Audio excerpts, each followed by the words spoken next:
Salut à toi jeune alchimiste et bienvenue dans FMA, l'émission qui ne signifie non pas Full Metal Alchimiste mais bien Full Manga Animé, car en effet ici on parle principalement de manga et d'animé. Est-ce que tu t'es déjà demandé ce que ça donnerait si tu transposais l'univers des Mille et Une Nuits dans un manga? Quelle que soit ta réponse, l'œuvre dont on va parler aujourd'hui l'a plus ou moins fait, et de manière très habile. Il s'agit donc de Magi. Bref, c'est un manga de Shinobu Otaka qui est prépublié dans le Weekly Shonen Sunday depuis 2009. Il y a actuellement 23 tomes de parus au Japon et 17 en France aux éditions Kurokawa. Et comme tout manga à succès, la licence a connu une adaptation en animé. Ainsi, 2 saisons de 25 épisodes ont été produites par le studio A1 Pictures.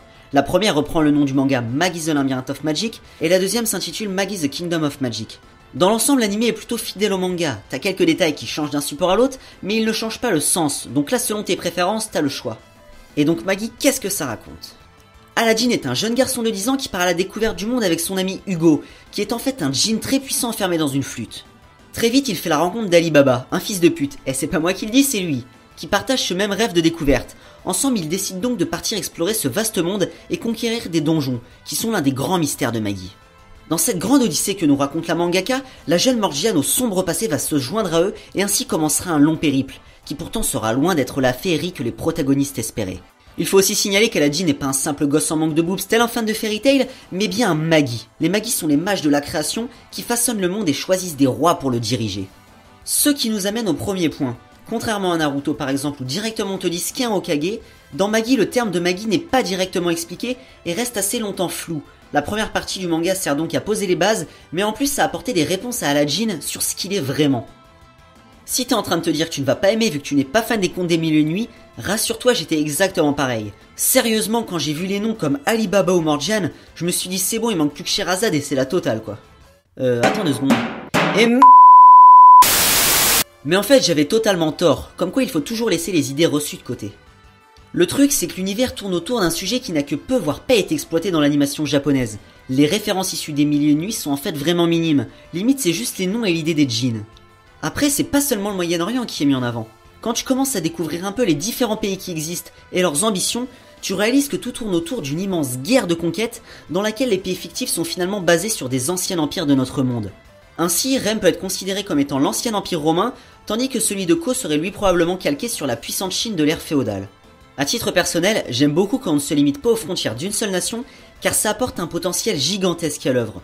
D'ailleurs, dans les mangas, c'est souvent le problème, car dans la plupart des situations, ça se déroule au Japon, et le reste du monde n'est pas du tout abordé. On peut aussi souligner que Shinobu Otaka a parfaitement réussi son virage en termes de genre, car avant elle avait écrit et dessiné. Alors attends, prépare-toi. Sumomomo, Momomo. Bon, en plus d'avoir un nom de merde, tu rajoutes Motus derrière et ça te donne. Mais pour le coup, là, c'était totalement différent en termes de sérieux, et bien que tu ressentes quand même cette touche d'humour parfois sous la ceinture, Magi est une vraie réussite de par sa cohérence et sa crédibilité. N'empêche, c'est assez balèze car c'est un shonen neketsu qui peut paraître vachement classique dans sa construction, mais les thématiques qui sont traitées dedans sont loin d'être naïves. Outre ce que je viens de dire sur l'aspect géopolitique qui est très présent, dans chaque partie du manga il y a des sujets très sérieux qui sont abordés. Là tu pourras clairement comprendre que la première saison relève des questions de l'esclavage dans la société monarchique et que la seconde traitera davantage de la discrimination entre les races qui existent. Bien sûr, ça reste très idéologique. On te montre une version des faits très rose alors qu'en réalité le problème est bien plus compliqué. On ne te propose pas de réelle solution à celui-ci, mais plus une rhétorique sur le fait que par exemple l'esclavage c'est mal, un point c'est tout. En soi c'est plutôt noble, mais ça aurait été intéressant de traiter les problématiques intégralement. Ça aurait entre autres évité le schéma courant des héros qui imposent toujours leur volonté via des arguments utopiques qui sont transposables d'un manga à l'autre. À écouter ce que je viens juste de dire, Magi ça peut te paraître un peu compliqué et c'est pas totalement faux, mais bon ça reste tout de même du shonen avec des combats impressionnants de par leur dynamisme aussi bien dans l'anime que dans le manga, des couleurs très flashy, un humour peu présent mais qui fait mouche, et surtout des lignes d'intrigue qui te poussent à suivre l'œuvre dans le temps. Bon et puis regarde ça, les entre guillemets modes de combat que t'obtiens grâce au revêtement magique des djinns arriveraient à rendre la vue un aveugle tant c'est magnifique. Franchement, à choisir entre le manga et l'anime, je trouve que les deux sont d'une qualité semblable. D'un côté, bien que Shinobu soit encore jeune et donc que son style soit en constante évolution, j'aime beaucoup les détails qu'elle apporte dans ses planches, que ce soit sur les arrière-plans ou les expressions des personnages. Et de l'autre, je trouve que l'anime te permet vraiment d'apprécier les couleurs vives que l'on veut te montrer, en plus de pouvoir mettre une voix sur chaque personnage. En ce sens, ça apporte vraiment une complémentarité au manga. Alors t'ajoutes à ça une bande son partagée entre style oriental et plus classique qui fait parfaitement vivre les lieux comme tu peux te les imaginer en vrai, ainsi que les openings et endings qui sont dans l'ensemble super cool et ça te donne une très bonne adaptation en animé. Je voulais aussi parler de la qualité des cliffhangers. Tu sais, un cliffhanger, c'est la scène en fin de chapitre ou d'épisode qui crée l'effet de suspense et donc qui te pousse à regarder la suite. C'est particulièrement important dans les séries longues car sinon c'est pas simple de garder le lecteur en haleine sur plusieurs années. Le risque c'est toujours d'en abuser, mais dans Maggie, c'est utilisé avec beaucoup d'intelligence dans le manga comme dans l'anime. Ce qui est un peu dommage, c'est le rythme de ce dernier. Près de 200 chapitres condensés en seulement 50 épisodes, ça nous prive de développement qui aurait pu être intéressant, surtout quand tu vois la quantité de personnages secondaires tous autant intrigants les uns que les autres qui sont présents dans Maggie. Et pourtant dans l'anime, il y a eu des moments où je me suis bien fait chier. Genre dans la saison 2, la première partie est très lente et s'attarde sur des détails ou des moments qui sont peu importants. Du coup en seconde partie de saison, ils ont dû en très peu d'épisodes retranscrire fidèlement l'un des meilleurs passages du manga, alors qu'à lui seul il aurait pu faire 25 épisodes. Enfin, j'ai récemment remarqué un truc qui m'avait pas sauté aux yeux directement, c'est au niveau des objectifs poursuivis.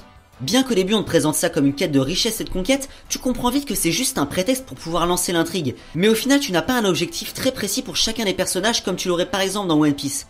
Dans un sens c'est dommage car arrivé à la fin du manga tu sauras pas trop quoi espérer comme conclusion, ce qui risque de te laisser sur ta faim.